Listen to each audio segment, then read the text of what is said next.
क्रोधी क्रूर कुतर्क विवादी, लोभी समता रहित विषादी।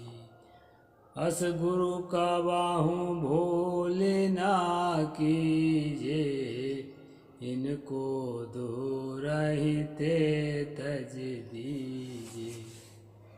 नमस्कार दोस्तों, मैं अविनाश दास रेशनल कबीर यूट्यूब चैनल में आप सबका हार्दिक स्वागत करता हूं।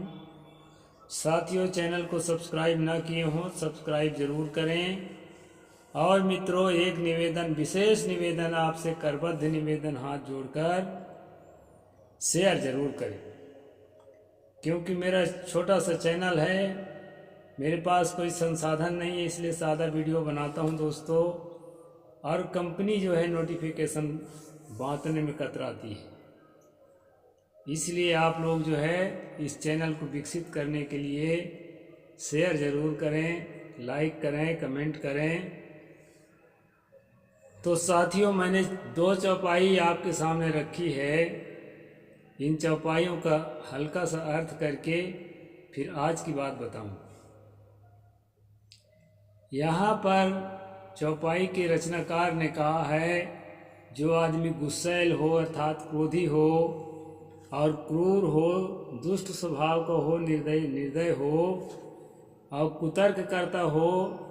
जैसे देखिए, मेरे चैनल में कई लोग ब्राह्मणवादी लोग गालियाँ लिखते रहते हैं, कुतर्क हैं, विवादी हैं, सही बात को स्वीकार नहीं कर पाते हैं और लोभी हैं, क्योंकि उनके पाखंडगिरी में जब आँच आती है तो लोभ के कारण गुस्सा होते हैं और समता रहित और दुखी है। समता रहित, नारी पुरुष समानता को नहीं स्वीकार करते, जातीय विषमता को स्वीकार करते हैं, ब्राह्मण शूद्र का भाव रखते हैं, हिंदू मुसलमान का भाव रखते हैं। ऐसे लोगों से हमेशा दूर रहना चाहिए। ये चौपाई का यही मतलब है। ऐसे लोगों को फॉलो नहीं करना चाहिए। ऐसे लोगों को अपना गुरु या अपना मार्गदर्शक कभी भी नहीं बनाना चाहिए, अपना भगवान कभी भी नहीं बनाना चाहिए। जो जात पात फैलाता हो, नारी पुरुष विषमता पैदा करता हो और जो है पाखंड फैलाता हो, नीति की बात, मॉरलिटी की बात और कुतर्क की बात करता हो, तर्कशील बात न करता हो, विज्ञान सम्मत बात न करता हो, ऐसे लोगों से दूर रहना दोस्तों। और चैनल को आगे बढ़ाने के लिए शेयर जरूर करना। आज का जो पर्व है ये गुड़ी पड़वा है। गुड़ी पड़वा एक पर्व होता है दोस्तों, जो कई प्रांतों में मनाया जाता है, कई प्रांतों में नहीं मनाया जाता। इसके बारे में जो अंधविश्वासी समुदाय के लोग हैं आपको कहानियां बताते होंगे और क्रियाक्रम करवाते होंगे। वो क्या क्रियाक्रम है कि ये जो नीम का पत्ता है, नीम का डंठल, उसको आपके दरवाजे में खोसने को कहते होंगे। कई लोग दरवाजे में खोसे भी होंगे, ऐसे उसमें से डाल देते हैं और जो है दोस्तों क्या करते हैं कि कहानी बताते हैं। और आज से जो है देवी का नवरात्रि भी शुरू करने की बात बताते हैं। ये देवी का नवरात्रि साल में 2 बार मनाते हैं। यह बड़ा अचरज की बात है। किसी आदमी के अगर जन्म तिथि भी मनाया जाए ना, तो आदमी एक ही बार जन्म लेता है, उसका 2 बार जन्म तिथि नहीं मनाना पड़ता। लेकिन इसको मनाते हैं देवी जी का। ठीक है, श्रद्धा की बात है, मनाएं। लेकिन इसमें अंधविश्वासपूर्ण कहानी भी बताते हैं दोस्तों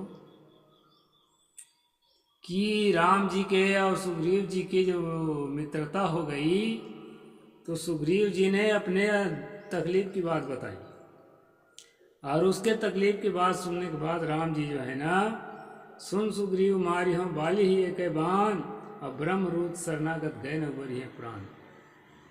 ऐसे कह के और बाण उठाया और चुपके से चोरी चोरी छिप के जो है बाली को मार गिराया।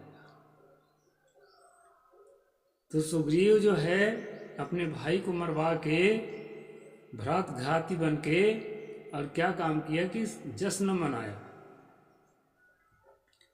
वो चैत्र के प्रतिपदा के अर्थात आज का दिन मनाया, उसी के विजय पताका के रूप में इस त्यौहार को मनाया जाता है। ऐसे करके आपको कहानी बताएंगे, काल्पनिक कहानी दोस्तों, तो झांसे में मत फंसो। मैं किसी भी चीज़ को जब तक जांच नहीं कर लेता हूँ ठीक से, तब तक मैं वीडियो नहीं बनाता। मैं उसकी जांच करता हूँ, और किसी भी पर्व के संबंध में, पुरानी बातों के संबंध में मैं जांच करता हूँ जंगली क्षेत्रों में। उसका कारण क्या है दोस्तों? उसका कारण ये है कि जो जंगली क्षेत्र के लोग हैं, जिसको आप लोग विकसित लोग कहते हैं, उससे दूर हैं, और जिसको आप समझ रहे हैं कि ये अपने संस्कृति से दूर चलती हैं। थोड़ा पढ़ना लिखना सीखने के बाद हमारे लोग क्या करते हैं, पढ़ना लिखना तो बहुत अच्छी चीज़ है, ऐसे चीज़ को पढ़ने लगते हैं जिससे उनको भ्रम पैदा हो। ऐसी किताबों को पढ़ने लगते हैं, या नहीं पढ़ते हैं तो कथावाचकों के मुख से सुनने लगते हैं। तो वो कहानी क्या है दोस्तों, कि राम और सुग्रीव के जश्न मनाने का दिन गुड़ी पड़वा हो गया। इसलिए नीम का पत्ती खोसो और आज से नवरात्र को उपवास शुरू करो। ऐसा आपको जो है ठगवा लोग जो गुरु बनकर आएंगे वही बताएंगे। अब मेरे कमेंट में चाहे गाली लिखें चाहे कुछ लिखें दोस्तों, सही बात तो बताना पड़ेगा। और सही बात क्या है?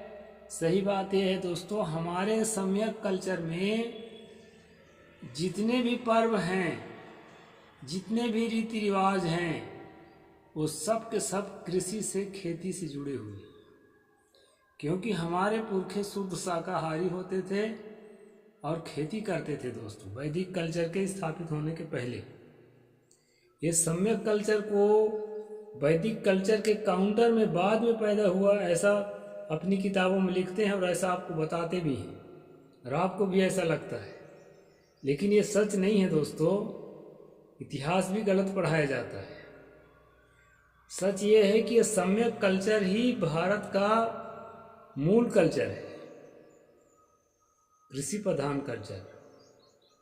वैदिक कल्चर उस पर जो है प्रक्षेप है, उसके ऊपर आरोपित है। इसको आप ठीक से समझिए और इस पर अध्ययन करिए, और अच्छे अच्छे चैनल देखिए जो शोधपूर्ण बात, तर्कपूर्ण बात बताते हैं। आप साइंस जर्नी देखें, रिलिस्ट आजाद देखें, सम्यक सोच देखें, तो ये लोग क्या करते हैं, चैनल के कार्यकर्ता लोग अच्छी तरह शोध करते हैं दोस्तों, इसके बाद फिर जो है अपनी बातों को बताते हैं।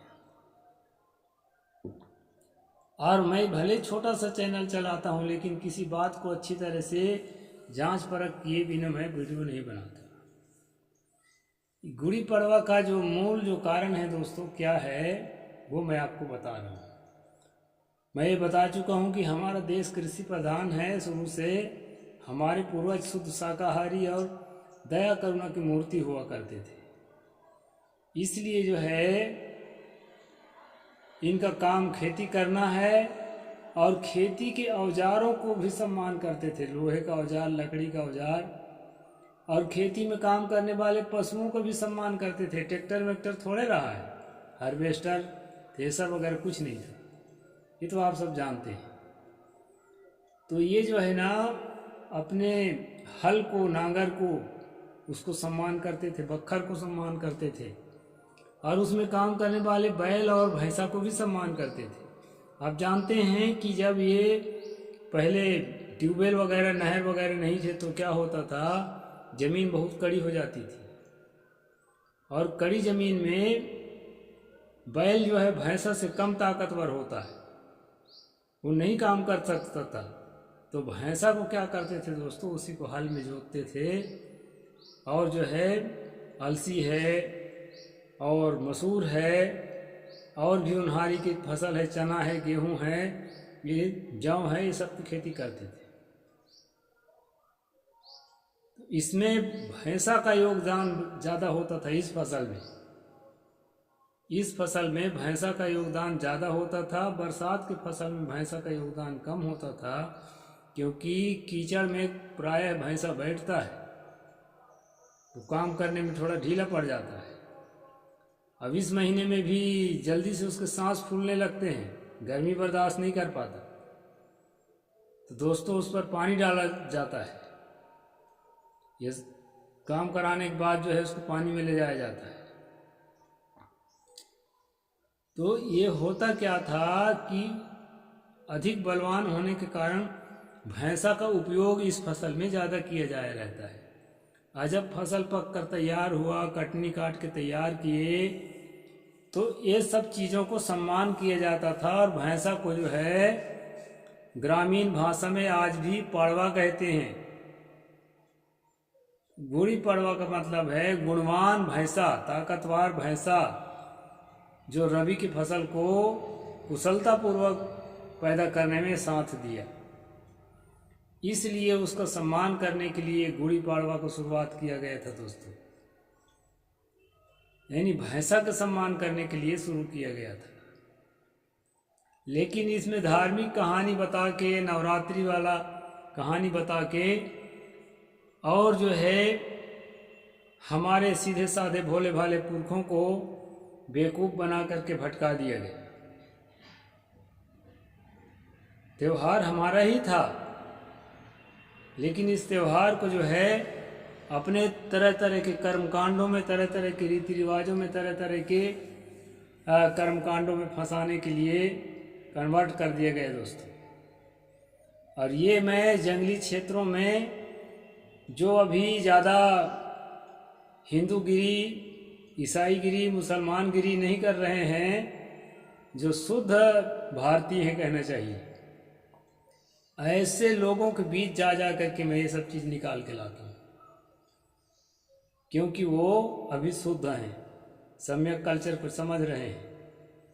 सम्यक कल्चर ही हमारा मूल कल्चर है भारतीयों का, और सम्यक कल्चर की जो परंपराएं हैं वही मूल परंपरा है। अब वो त्रुटिपूर्ण नहीं है ऐसा मैं नहीं कह रहा हूँ। जो कहा गया है ना कि भैंस के आगे बीणा बाजे ठाड़ भैंस पगुराए, भैंस के आगे बीणा बजाओगे, उसको सम्मान करोगे तो खड़े खड़े हो जुगाली भरेगी। उसको क्या पता है कि आप उसका सम्मान कर रहे हो कि नहीं कर रहे हो। वो तो पशु है, पशु को मारोगे तो मार को जानते हैं, खाने की अच्छी अच्छी चीज़ दोगे तो उसको भी जानते हैं, थोड़ा सा हाथ सहलाओगे उसकी पीठ पर, उसको भी जानते हैं कि हाँ मालिक हमसे प्यार कर रहा है। लेकिन आरती उतारोगे, अगर बत्ती जलाओगे, उसको नहीं जानते, उसका मतलब वो नहीं जानते। लेकिन प्यार को और नफरत को भी समझते हैं। कम विकसित है, दिमाग तो है उनके भी पास। तो दोस्तों हमारे पुरखे क्या करते थे, इन प्राणियों को सम्मान करते थे। जहाँ बैल काम नहीं आया वहाँ भैंसा काम आया, इसलिए वो गुड़ी पाड़वा कहलाया। और उसके जो है कन्वर्जन करके तरह तरह की कहानी हमारे दिमाग में थोप करके हमारे सम्यक कल्चर के लोगों को वैदिक कल्चर में कन्वर्ट करने के लिए ये सारी चीज़ें की जाती है। तो इसको आपको समझना है दोस्तों, और खूब एंजॉय करिए, खूब आनंद करिए, लेकिन अंधविश्वास में मत फंसिए। इसी उद्देश्य से मैंने वीडियो बनाया। वीडियो अच्छी लगी हो तो लाइक ज़रूर करना, और कमेंट में लिखना दोस्तों यदि मैं गलत हूँ या अच्छा हूँ, जो भी है इसको कमेंट में लिख करके मुझे बताना, और अपने साथियों तक वीडियो को ज़रूर पहुँचाना। इतना मेरा बार बार विनय है, क्योंकि शेयर नहीं करेंगे तो मेरे वीडियो आप ही तक रह जाएगा दोस्तों। इसलिए जो है आगे तक पहुँचाएँ, और तर्कशीलता को, वैज्ञानिक सोच को पूरे देश में स्थापित करने में इस चैनल का मदद करें। साहेब बंदगी, जय जोहार, जय भीम, जय भारत।